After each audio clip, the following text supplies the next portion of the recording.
I grew up in a rural area of Indiana. The home I was raised in was also the home my grandfather was raised in.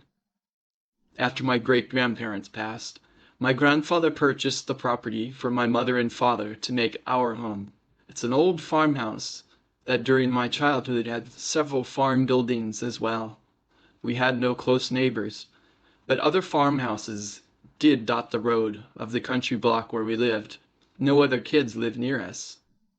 I share all of this to give an idea of how isolated we really were.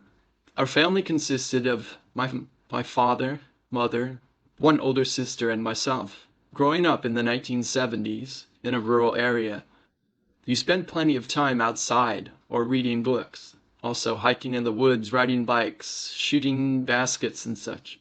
And you did most of it alone. Sometimes my older sister would indulge me in play, but often she just wanted to be left to herself. My mother was a spiritual person and very much believed in good and evil, ghosts, demons, angels, the unexplained, and the unknowable. She always had Fate magazine around the house, and the latest horror or thriller bestseller in paperback.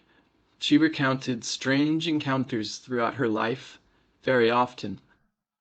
So my sister and I grew up believing in a lot of other worldly concepts.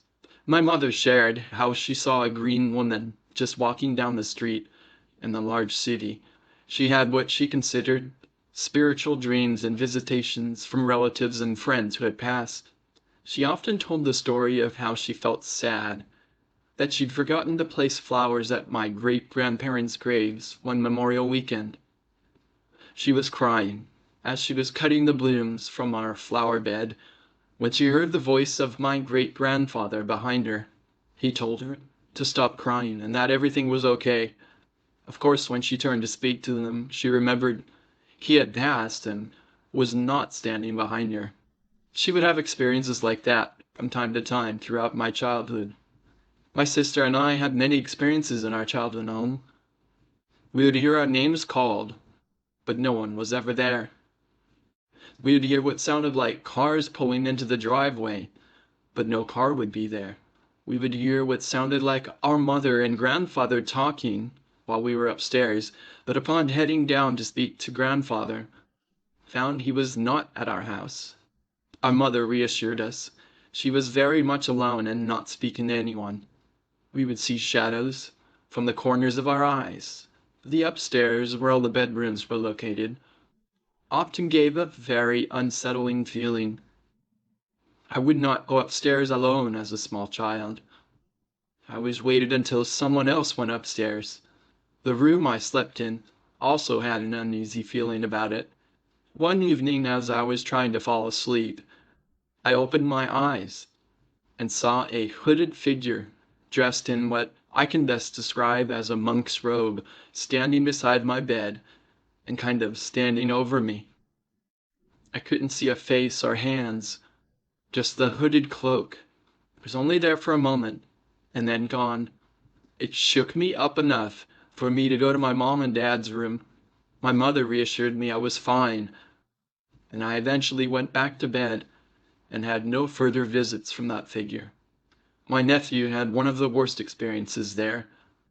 He was staying with my mother and stepfather, and his new bedroom was my old bedroom. I never felt great about that closet in the room, and I always kept the door shut. He had similar feelings.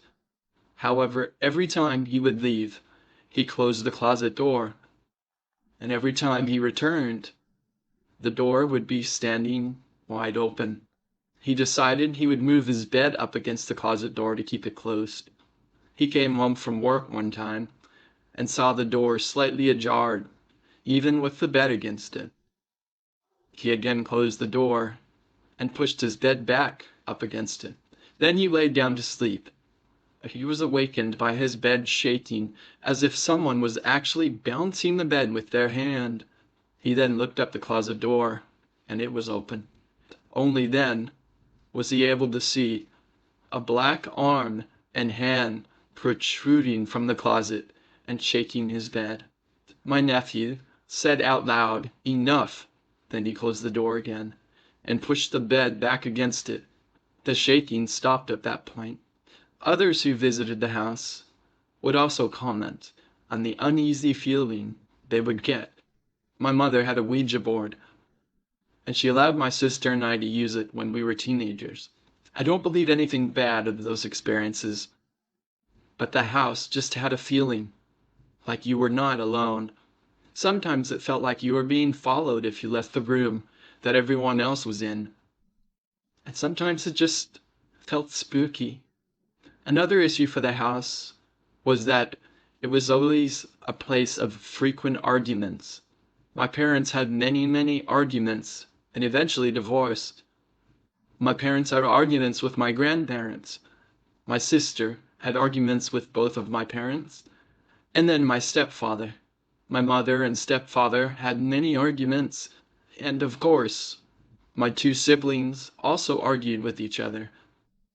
And my mom and stepfather.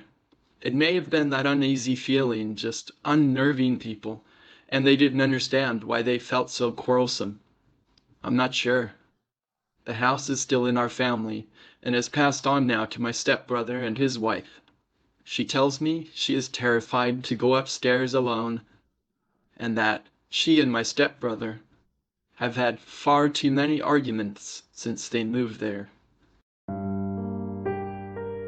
On April 22nd, 1907, at 10:30 a.m., Nora and Goldie McCone, sisters, were riding on a light delivery wagon pulled by a horse, not far from their home on East 3rd Street in Marion, Indiana.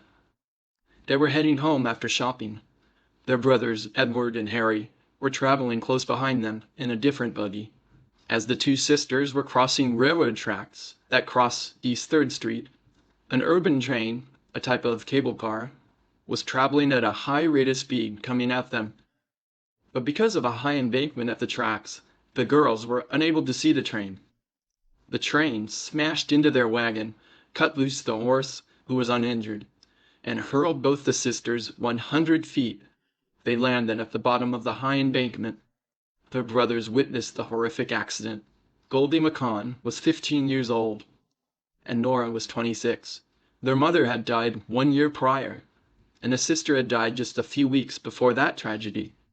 Their father, Albert, refused any compensation from the rail company, only asking that they cover the funeral expenses. Nora and Goldie were placed in a custom-made casket that was wide enough to fit both girls. They situated the two in the casket so that the younger girl's head was resting on the arm of the older sister. The funeral brought an estimated 2,500 people to the small town, and as such, snarled-up traffic jammed the streets. The two sisters were buried at the IOOF Cemetery in Marion, Indiana. A year after the tragedy in 1908, the people who lived in the vicinity where the McCone sisters lost their lives reported a headless ghost roaming the area. They began to call the ghost the Shirt-Waist Woman. The name was given to the ghost, ignoring the fact that she had no head, but rather giving attention to what the ghost wore. The ghost was dressed in a shirtwaist with a black skirt. Everyone said the ghost was without a doubt the only ghost who ever appeared wearing two colors. I didn't know this, but a shirtwaist was a blouse some women wore in the late 1800s. It was somewhat puffy, almost like a pirate shirt, and it was tucked in at the waist of a long skirt, which was often a darker color than the shirtwaist, and then it was topped off with a belt around the waist. The headless ghost was said to frequent the area where the McCone sisters were killed in 1907. In fact, locals began gathering around the area the ghost was seen to try to catch a glimpse of the headless ghost. One night, someone yelled out that they saw the ghost, and the waiting crowd went scrambling home. Women wearing a shirtwaist was a common thing to see at the train station platforms back in the late 1800s, as they waited for their husbands, etc. to arrive. So even if this headless ghost wasn't one of the poor sisters who lost their lives, it could well have been the ghost of a woman waiting for someone to arrive at the Marion train station. Growing up, my parents always told my brother and I of their personal experiences with the paranormal when they were growing up. My mother is from Mexico, and she has a lot of little tales from Mexico, and even a tale of a red house that she grew up in when she moved to Orange County, California. My mother was born in Durango, Mexico, but grew up on a farm located in Mazatlan. My mother had many siblings and a very strict mother, whom I never had the pleasure of meeting. Every evening, right before the sun would set, my abuelo would call my mom and my siblings to come inside, or else the chupacabra would get them. My mom and her siblings decided to finish up their game before going inside. Playing volleyball, someone volleyed the ball too far from the makeshift volleyball court, and the ball rolled down the hill toward the horse stable. When the ball hit the stable, the horses began to go crazy. At that time, it was already dark, so my mother and her siblings decided to go together to retrieve the ball. But when they got to the bottom of the hill, just a few yards from the stable, everyone saw a creature shaped like a monkey sitting on top of the stall doors. Needless to say, all the kids ran home screaming and never stayed out past dark after that incident. I had been blessed to not have many experiences with the paranormal, but I do have one incident that I could not explain. When I was 8 years old, we lived in a 2-story, 4-bedroom condominium. I always felt uneasy in that house, but never enough to complain about it. My brother and I never wanted to be the last person downstairs, because we would have to set the house alarm, shut off all the alarms, and run up the stairs as children do. I used to hate being the last one in bed. I'm immensely scared of the dark. I don't know if something traumatic happened, but I just cannot stand the dark. There was a restroom located right at the top of the stairs, and I would absolutely hate when that door would be open as I ran up the steps at night. There was something off about that bathroom. The worst was getting out of the restroom at night and looking at the dark stairway from the top of the steps. I had the room next to my parents', which made me feel safe, of course. I would sleep with my door open, which was weird, because I hate having my door open when I sleep now. And the same went with my closet. I had a bifold closet door, and I would leave them open because I always wanted to be able to look at them and know that there was nothing in there. My bed frame had a space under it, and I grew up in the time Disney was showing the movie Don't Look Under the Bed, so I absolutely was terrified of that space underneath my bed. I had a ritual every evening before bed to make sure my blinds were open to let in the moonshine, make sure my closet doors were open, turned off the light, jumped from the doorway to the top of my bed to make sure nothing could touch me from underneath my bed. One evening I forgot to check my closet doors, and that was the longest night of my life. But I decided it would be just fine, and I would find comfort with the moonlight coming through the window. I rolled over and was about to force myself to fall asleep, when suddenly I heard knocking from the closed closet door. 3 raps. First, I was surely that I was mistaken, but I held my breath, and shortly after, I heard the knocking again. I was absolutely terrified by that point, and as much as I wanted to call out to my parents, I didn't think they would have believed me. My parents ended up selling the condo to my aunt, who sold it to her son, and they own it today. We go over all the time, or used to pre-COVID, and I still feel uneasy about that home. I never mentioned anything to my cousins because I didn't want to manifest something when they were already living comfortably there. I ended up asking my brother if he ever felt uneasy at that house, and he said yes. The thing about my brother is that he is very sensitive to the paranormal, but he doesn't like to talk about it. He does not like being able to see things that others cannot. I remember when we were younger, when we went to the Queen Mary. I bring this up because I noticed that a lot of people mention this hotspot. When the tour viewed the pool room, my mom told me many years later that my brother had asked her who that girl down by the pool was. My brother sees a lot of things, but refuses to share them with me because he knows I'm a huge chicken. Though the paranormal stories interest me, they also very much terrify me. He will only tell me of things in previous homes, long after we have moved out. My father died nearly 2 years ago. It was after a brief but intense battle with anaplastic thyroid cancer. One day I was alone with my dad in a heated pool. We were enjoying quite a bit of scotch, but I vividly remember our discussion. He was growing increasingly aggressive to the point where I thought he might actually strike me. Then a weird thing happened. As I was staring at my dad, he just stopped looking like my dad. I first noticed his teeth. My dad was a dentist. He had his teeth professionally done. They were normally white and straight. In this moment, his teeth looked black, his bottom teeth looked jagged. His gums had no color and were almost white. As he was yelling at me, I saw his face almost contort and his eyes sunk deeper into their sockets, and he had giant bags under them. Every wrinkle on his 60-year-old face had almost become overly emphasized as he went on spewing derogatory comments towards me.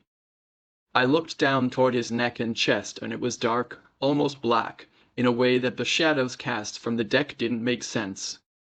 The water in the pool suddenly grew colder. My dad's voice got deeper and louder. At this point, I had stopped comprehending what he was saying and was more just paying attention to the very visceral things happening to his body. He was rising up out of the water and was spouting near complete nonsense as the pool area grew darker and darker, and I finally stopped him at some point with a "Wait, what?" And he stopped himself and smiled and said something along the lines of, "Well, that's probably what people are going to argue with you about anyway." Suddenly the light came back to his face and all of the darkness sort of brightened back up. I don't know if he remembered what he was saying, whether it was the alcohol or something else, but he quickly de-escalated the situation and started cracking jokes, almost like the last 5 minutes didn't happen, like he wasn't just saying extremely hurtful things to me. I don't know what I witnessed. Perhaps I was just seeing my dad in his true light for the first time, but at the same time I can't help but recall the very real visual and sensory chills I got as I was watching him. It was almost like the unsavory and borderline hateful things that were spewing out of him gave something sinister a conduit or an entry point to get into his body/soul. Perhaps I watched my dad get possessed. 4 months later, he would start having weird symptoms in his throat. 5 months later, he would lose his voice, and nearly 6 months later we'd find out he had a rare, fast-progressing form of thyroid cancer, developing a 9 centimeters tumor on his thyroid with metastasis to his lung and spine. A year later, he would be cancer-free in that no new cancer was detected, but these patients are staged at 4 and are never truly cured. But the high radiation dose he got damaged his throat so badly that he developed an infection in his neck and he went septic. The radiologist botched his feeding tube placement, a rare occurrence, and nicked his bowel, resulting in emergency surgery. The stress on his body, I think, is what caused a blood clot in his neck to come loose, and he had a massive stroke and could no longer breathe on his own. Just under 2 years after our incident in a pool, my dad was dead. Did something attach itself to him and start siphoning his life essence, making him sick? I just don't know. I saw the demon, or whatever, resurface at least one other time. It was after his diagnosis and before chemo. He was talking to a group of family members at home and talked about how he was proud of his accomplishments in life, and then unprovoked and out of nowhere he turned to me and in that same deep, gravel-y voice I heard that night in the pool he said, "And fuck you for thinking I don't deserve everything I've earned." I kind of just got up and left and everyone was like, "Where did that come from?" I was considering leaving and going back to my wife at home 10 hours away. My dad was very apologetic the following day and claimed he didn't remember saying that and doesn't believe that, and he was actually very scared and began crying. I have a feeling it wasn't my dad talking. I have many stories from my haunted hometown. It's way up north, on the Iron Range of Minnesota, and used to be a bad town. It was a place to go for sex workers. You could tell which houses were brothels, because they have an upper porch as well as a lower one. There's the one about the ghost that talked to little girls.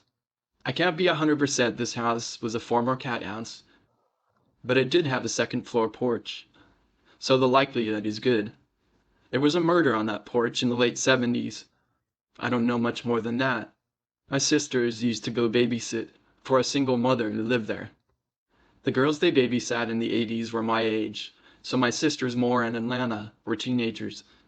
and the kids were about 5 and 7.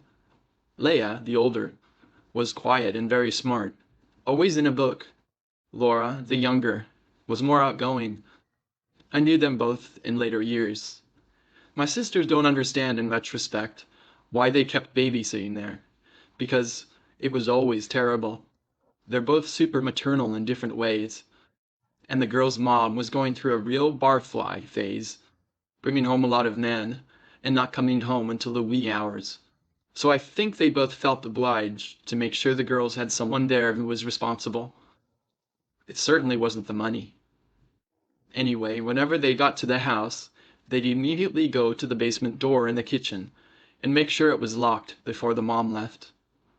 All the locks, door handle, deadbolt, and hook. Keep in mind, this is an internal door, and there's no other egress from the basement. The only thing these locks should be able to accomplish is keeping something inside the basement. Except that it never did any good to lock that door. The bathroom in the house was directly past it, behind it the kitchen. Lauren said she used to do everything she possibly could to not have to use that bathroom, because every time they came back through the kitchen, the door to the basement would be open and standing ajar. They'd wait until an accident was imminent, and then they would run past the basement door without looking down into the basement. They also said the place was always freezing. That's not particularly odd. It's an old house. It's really cold on the range. It was pretty extreme, though. They'd leave their coats on and bundle up in an afghan right against the radiator, and still couldn't get very comfortable. The girls never seemed to notice or mind the cold, although they wouldn't go on the porch upstairs, ever. Either would my sisters. They would run past the upstairs porch like they did the basement door. They have no stories of paranormal activity from it, because they wouldn't get close enough. One night, Maureen was babysitting. The girls were long since tucked up for the night in their separate bedrooms. Maureen was downstairs, huddled by the heater, trying to get warm right under the upstairs floor vent. Then she heard Leah talking, and she could hear someone respond. She couldn't make out any words, but there was a conversation flow to it, and the voices were distinctly different.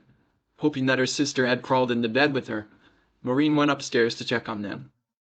Laura was fast asleep in her own room. She poked her head into Leia's pitch-black room and called her name. "Yes," said Leia calmly, clearly wide awake. Maureen said that she had a terrible feeling sweep over her then. In that moment, she needed it to be okay so she could keep herself together. So she said the first thing she could think of to rationalize it. "I heard you downstairs. Were you reading aloud?" There was a long pause. And then from the darkness, "Yes, I was reading." Maureen fled back down the stairs and sat by the radiator with all her stuff until the mom came home, and tried not to think about how a 7-year-old just told her that she was reading out loud in a man's voice. In 1944, Clifford Pouncey built what he thought was going to be a workshop in the big house he had on Coggin Avenue in Brownwood, Texas. It was the property he had lived at as a child, and now he lived there with his wife, son, and daughter. At that time, 1944, during World War II, the town of Brownwood was going through a housing shortage. And because of this, Clifford's wife, Mrs. Pouncey, decided that she was going to rent out the workshop that Clifford was building before he had a chance to put a single tool inside. While the building was going on, Mrs. Pouncey requested the builders add a staircase to the outside and a pair of stoves inside. When the builders were done, the couple had no problem renting out the apartments. A psychiatrist and his family rented the downstairs unit, and the upper was rented by a newlywed couple, Vane and Mark. However, shortly after moving in, the young couple moved out in January, when the husband, Mark, was shipped to Germany to fight in World War II. His wife, Jane, moved back home. After Jane and Mark moved out, an older couple, a military colonel and his nervous wife, rented the upper unit. It was the nervous wife who was the first to experience a ghost at the house, but nobody believed her stories. She said when her husband was on duty at Camp Bowie, she would hear someone walk up the stairs and try to open the door. She said it would climb the stairs very slowly, which would give her time to look out the window. And each time she peered out, there was nobody on the staircase or at the door. Not long after the colonel's wife reported seeing the ghost, Mrs. Pouncey, the landlord, got a letter from Jane, the first tenant. Jane wrote that her husband Mark had been killed in February of 1945 while fighting in the Battle of the Bulge. Mrs. Pouncey then believed she knew who the ghost was. It was the young soldier Mark, coming home to his new wife Jane. Excited about her discovery, Mrs. Pouncey decided to tell the news to the colonel's wife. But the colonel's wife did not handle the news well at all, and the colonel had to ship her home. After the colonel and his wife moved out, another couple took the upstairs apartment. They too complained about the footsteps coming up the stairs, and then the doorknob turning. Mrs. Pouncey tried to explain to the couple what she found out. At first they were skeptical, but after living with it for some time, they finally accepted it as the truth. In fact, one time they threw a pan at the door, hoping to chase the ghost of Mark away. After the war, Mr. and Mrs. Pouncey moved the apartment to a vacant lot on Vincent Street. They also added to the place little by little, and the rebuilt house still stands today. After the house was moved, nobody thought about the ghost any longer. The home was at a different location. It was larger and the stairs were now inside, so they figured the ghost had moved on. And so, the Pouncey family was now fully moved into their new house on Vincent Street. By 1946, the war was over. Mr. and Mrs. Pouncey's daughter, Sharita, had a room upstairs. One night in 1946, Sharita had a guest over, Berna. It was 3 a.m., and the two girls were being silly, whispering girl things. They stopped suddenly. They heard, downstairs, a door open and close. Sharita's parents had been asleep for hours in the downstairs part of the house. The two girls quieted and listened. Next, they heard the footsteps, slow. Something was climbing the stairs. They grabbed onto each other. They got up, grabbed a large bottle of perfume as a weapon, opened the bedroom door, and headed out into the hall. The two girls could hear the footsteps, and they were rounding a curve in the stairs. As they watched the staircase, they couldn't see anyone approaching. Footsteps continued, up, and then the footsteps went past them and closed the door to Sharita's bedroom. The two girls stood terrified in the hallway, and their screaming woke up Sharita's parents. After hearing the girls' excited story, Mrs. Pouncey simply turned, walked away, and said, "You're being silly for being afraid of poor Mark's old ghost." Sharita's friend Berna didn't spend another night in their home for some time. After Sharita left for college, her brother Glenn, who came home from the Air Corps, moved into her old room. One evening, while Mrs. Pouncey was away visiting Sharita at her college, something happened that was nearly a devastating disaster. While his wife and daughter were away, Clifford Pouncey and his son Glenn were in the house by themselves. Mr. Pouncey was downstairs, while his son Glenn was upstairs in Sharita's old room. In the quiet of the night, the ghost of Mark opened the front door, and that was followed by the sound of footsteps. Mr. Pouncey was startled from his sleep when he heard the noises, and, having forgotten about the ghost, and thinking it was someone breaking in, he got up, grabbed his shotgun, and began to patrol downstairs. His son Glenn had never been told about the ghost at this home, and he was also startled awake by the sound of the front door and the footsteps. So Glenn grabbed his German Luger that he acquired from the war, and slowly opened his bedroom door. He followed the sound, and stood at the top of the stairs. He could hear the footsteps approaching him as they walked up the stairs. Nobody was there. Glenn pointed his gun from his position at the top of the stairs and yelled, "All right, I've got a gun on you." His father, having followed the footsteps, and now at the bottom of the stairs, yelled back, "So have I." The two men met with their guns leveled at each other at the landing. and the ghostly footsteps slowly passed them, went into Glenn's bedroom, and closed the door. Glenn said he had no idea why he didn't fire his gun, because he didn't recognize his father. He only saw a rifle pointed at him. After his experience with the ghost of Mark, he said that he wished he'd stayed in the Air Corps. By 1974, some 30 years later, all of the Pounceys' grandchildren had at some point claimed to have met the ghost of Mark, and actually by that time, another ghost joined the house. That ghost haunted their great-grandmother's bedroom. Whatever your opinion is of ghosts, you can be quite sure that something walks the stairs and opens and closes doors at the Pouncey home on Vincent Street, especially in February and March, as the lost and lonely World War II soldier Mark tries again and again to come home to his newlywed wife.